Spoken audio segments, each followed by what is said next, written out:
दोस्तों, अगर आप एचआर, अकाउंटेंट या एमआईएस का काम करते हो तो ये प्रॉब्लम आप रोज फेस करते हो। एम्प्लॉय का डेटा अलग शीट में, अटेंडेंस अलग, सैलरी अलग और फिर घंटों लग जाते हैं एक एमआईएस रिपोर्ट बनाने में। और सबसे बड़ी प्रॉब्लम, एक छोटी सी गलती पूरी एमआईएस रिपोर्ट बिगाड़ देती है। आज इस वीडियो में मैं आपको दिखाने वाला हूं कि कैसे आप सिर्फ एक क्लिक में एक्सेल वीबीए और चैट जीपीटी का यूज करके पूरी एमआईएस रिपोर्ट ऑटोमेटिक जनरेट कर सकते हो। तो वीडियो को एंड तक जरूर देखना, क्योंकि ये आपका काम और टाइम दोनों बचाने वाला है।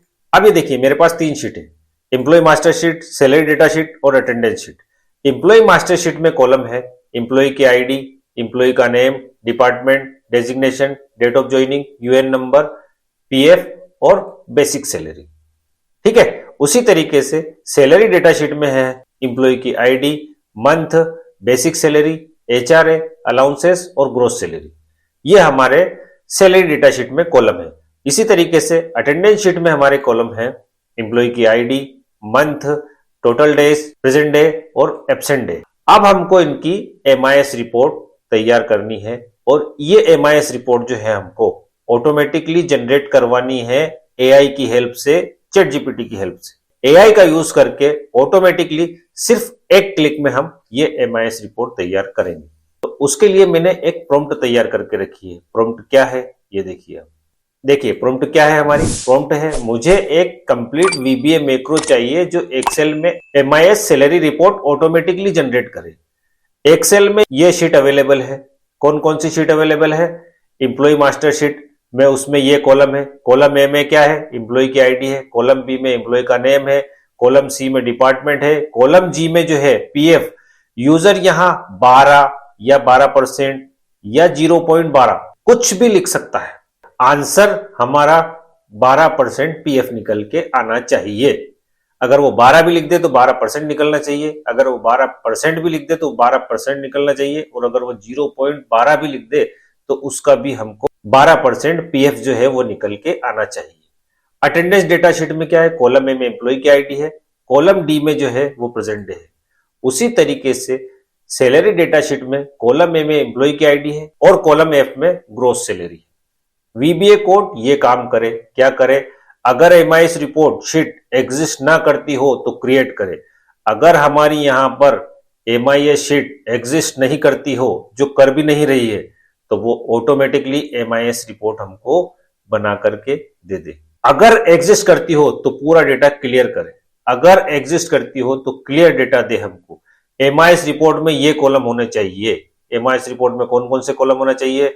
एम्प्लॉय आईडी, एम्प्लॉय का नेम, डिपार्टमेंट, एम्प्लॉय की आईडी और एम्प्लॉय का नेम और डिपार्टमेंट जो है वो कहां से लेके आए? वो हमारी मास्टर शीट से, एम्प्लॉय मास्टर शीट से एम्प्लॉय की आईडी, एम्प्लॉय का नेम और डिपार्टमेंट जो है एमआईएस रिपोर्ट में लेके आए। उसके अलावा प्रेजेंट डे जो है वो प्रेजेंट डे कहां से लेके आ जाए? प्रेजेंट डे लेके आ जाए हमारी अटेंडेंस शीट से। ये यहां से प्रेजेंट डे लेके आ जाए एमआईएस रिपोर्ट में। ठीक है। उसी तरीके से ग्रोस सैलरी कहां से लेके आ जाए? ग्रोस सैलरी वो लेके आ जाए हमारी सैलरी डेटा शीट से। ये यहां से ग्रोस सैलरी लेके आ जाए। उसी तरीके से पीएफ डिडक्शन क्या करे? वो यहां से मास्टर शीट में ऑटोमेटिकली बेसिक सैलरी का 12% पीएफ निकाल के पीएफ डिडक्शन कहां पर लेके आ जाए? हमारी एमआईएस रिपोर्ट में। नेट सैलरी कैसे निकाल दे? ग्रोस सैलरी में से पीएफ डिडक्शन घटा के नेट सैलरी हमको निकाल करके दे दे। अब आगे क्या है? एम्प्लॉय आईडी के बेस पर तीनों शीट का डेटा मैच करे। एम्प्लॉय आईडी के बेस पर तीनों शीट का डेटा मैच करके एमआईएस रिपोर्ट में लेके आ जाए। पीएफ हैंडलिंग स्मार्ट हो। अगर पीएफ के परसेंटेज की वैल्यू 12 या 12% हो तो वीबीए उसको ऑटोमेटिकली 0.12 में कन्वर्ट कर दे और फिर इसमें 100 का मल्टीप्लाई कर दे। ये करे परसेंटेज निकालने के लिए। पीएफ डिडक्शन बेसिक सैलरी में इनटू पीएफ का परसेंटेज कन्वर्टेड वैल्यू, जो भी हमारी बेसिक सैलरी है, कहां पे? ये हमारी मास्टर शीट में बेसिक सैलरी है, उसका 12% पीएफ निकाल के पीएफ डिडक्शन निकाल दें। यहां पर नेट सैलरी, ग्रोस सैलरी में जो हमारा पीएफ डिडक्शन निकालेगा उसको माइनस कर दे, ब्लैंक या गलत डेटा पर एरर ना आए। अगर कोई डेटा ब्लैंक है या गलत है तो उसमें एरर ना आए। एंड में सक्सेस मैसेज शो करे, एंड में सक्सेसफुली एमआईएस रिपोर्ट जनरेट हो गई है, ये मैसेज हमको शो करे। कोड क्लीन, सिंपल और बिगिनर फ्रेंडली होना चाहिए। सिर्फ कंप्लीट वीबीए कोड दो, कोई एक्सप्लेनेशन नहीं चाहिए हमको। इस प्रॉम्प्ट को मैं यहां से कॉपी करूंगा। ये प्रॉम्प्ट को मैंने यहां से कंट्रोल सी से इसको यहां से कॉपी कर लिया। और दोस्तों ये प्रॉम्प्ट और प्रैक्टिस फाइल, ये प्रॉम्प्ट और ये प्रैक्टिस फाइल दोनों मैं आपको डिस्क्रिप्शन में दे दूंगा, तो आप वहां से इसको डाउनलोड करके प्रैक्टिस कर सकते हैं और इसका यूज आप अपनी एमआईएस रिपोर्ट जनरेट करने में कर सकते हैं। तो मैं इस प्रॉम्प्ट को यहां से कॉपी करूंगा और क्रोम ब्राउजर ओपन करूंगा। यहां पे टाइप करूंगा चैट जीपीटी, और ये इंट्रोड्यूसिंग चैट जीपीटी की जो पहले वाली लिंक है इसी पे यहां पर मैं क्लिक कर दूं। तो इस तरीके का हमको इंट्रोड्यूसिंग चैट जीपीटी की हमको विंडो मिलेगी।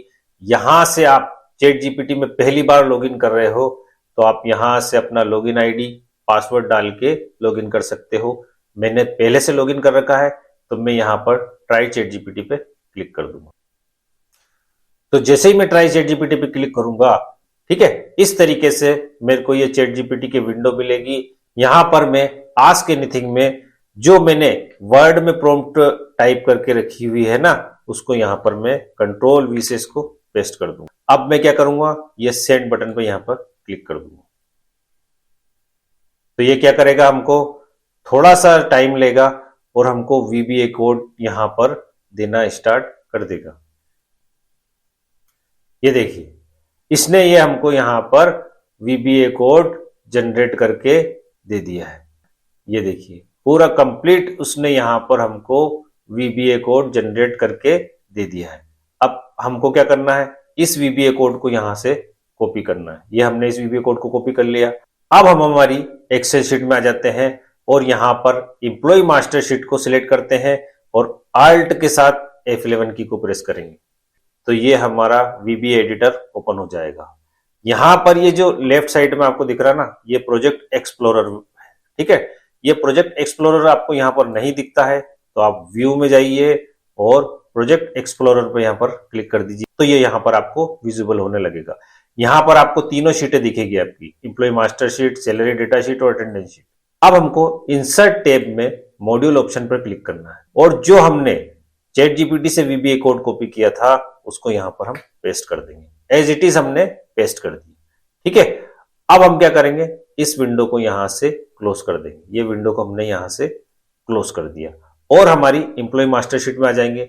यहां पर डेवलपर टैब में इंसर्ट ऑप्शन पर क्लिक करेंगे। अगर ये आपका डेवलपर टैब यहां पर नहीं दिखता है तो आपको फाइल मेनू में ऑप्शंस पे क्लिक करना है और यहां पर कस्टमाइज रिबन पर क्लिक करके डेवलपर टैब ये आपका यहां पर अनचेक होगा तो इसको चेक कर देना है और ओके पे क्लिक कर देना है, तो ये आपका डेवलपर टैब यहां पर दिखने लगेगा। अब ये हमको डेवलपर टैब में इंसर्ट ऑप्शन पर ये बटन पर क्लिक करना है और यहां पर इस बटन को हम ड्रैग करके यहां पर हम डिजाइन कर लेंगे। जहां भी आपकी इच्छा हो वहां पर आप इसको ड्रैग करके ये डिजाइन कर लीजिए। जैसे ही हम इस बटन को डिजाइन करेंगे तो ये देखिए हमको असाइन मैक्रो का एक डायलॉग बॉक्स मिलेगा। यहां पर जनरेट एमआईएस सैलरी रिपोर्ट, ये हमारा यहां पर मैक्रो बन के तैयार हो चुका है, ठीक है ना। अब हम इसको यहां से सिलेक्ट करेंगे और ओके पे क्लिक कर देंगे। ये ओके पे क्लिक कर दिया। अब हम क्या करते हैं, इस बटन को यहां से, ये जो बटन 2 जो लिखा है ना, इसको यहां से हम एडिट करके इसको नाम दे देते हैं हम, इसको नाम दे देते हैं हम, क्या नाम दे देते हैं, MIS रिपोर्ट। अब जैसे हम इस पे क्लिक करेंगे तो हमारी MIS रिपोर्ट जो है वो बनकर तैयार हो जाएगी। ये देखिए मैं इस बटन पे यहाँ पे क्लिक करता हूं तो ये क्या करा इसने, ये MIS रिपोर्ट हमको यहाँ पर बना करके दे दी है। ये देखिए इसने यहाँ पर क्या करा, इम्प्लॉय की आईडी, इम्प्लॉय का नेम और डिपार्टमेंट कहाँ से लिया है, मास्टर शीट से, और प्रेजेंट डे जो लिया है वो कहाँ से लिया है, हमारा अटेंडेंस शीट से।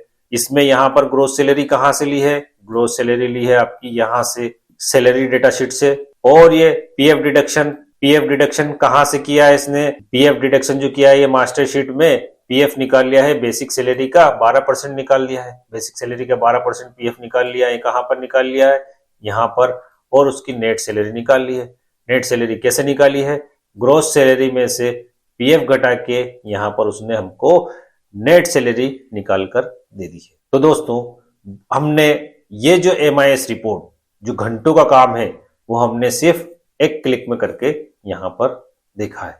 अब यहाँ पर आप इसको चेक भी कर सकते हो। क्या चेक कर सकते हो? इसका पीएफ जो है, अयान खान का जो पीएफ है 12%, 18,000 का इसने कितना निकाला यहाँ पर MIS में हमारा 2160 रुपए। तो ये सही है या नहीं, यहाँ पर हम चेक करके देख लेते हैं। तो इक्वल टू 18,000 इंटू 12%, ये निकाल के देख लिया हमने 2160। तो ये बिल्कुल एक्यूरेट है। 21,840 रुपये इसने सही निकाला या नहीं, ये देख लेते हैं। तो इक्वल टू 24,000 माइनस 2160, ये देखिए 21,840 रुपये इसने यहाँ पर हमको निकाल करके दे दिया है। अब हम क्या करते हैं, इसको हेडिंग में कलर दे देते हैं। ये हेडिंग में हमने येलो कलर दे दिया और इसको क्या करते हैं, बॉर्डर दे देते हैं हम। ये हमने इसको यहाँ से ये बॉर्डर दे दी इसको। इसकी साइज को जो है थोड़ा सा बढ़ा लेते हैं। ये साइज को मैंने इसको ये 14 की कर लिया, ठीक है। अब ये क्या करेंगे, इस पूरे फर्स्ट कॉलम में कर्सर को रखेंगे, इस पूरे कॉलम को यहाँ सिलेक्ट करेंगे और किसी भी एक कॉलम सेपरेटर पे कर्सर को रखेंगे और डबल क्लिक कर देंगे। तो ये क्या करेगा, सभी कॉलम को ऑटोमेटिकली एडजस्ट करके हमको दे देगा। तो दोस्तों ये जो है हमारी रिपोर्ट कंप्लीट बन के तैयार हो चुकी है। और ये वीडियो आपको कैसा लगा है कमेंट में जरूर बताना। और अगर आपको वीडियो पसंद आया है तो प्लीज वीडियो को लाइक करना, अपने दोस्तों के साथ शेयर करना और चैनल को सब्सक्राइब करना बिल्कुल मत भूलना। धन्यवाद दोस्तों।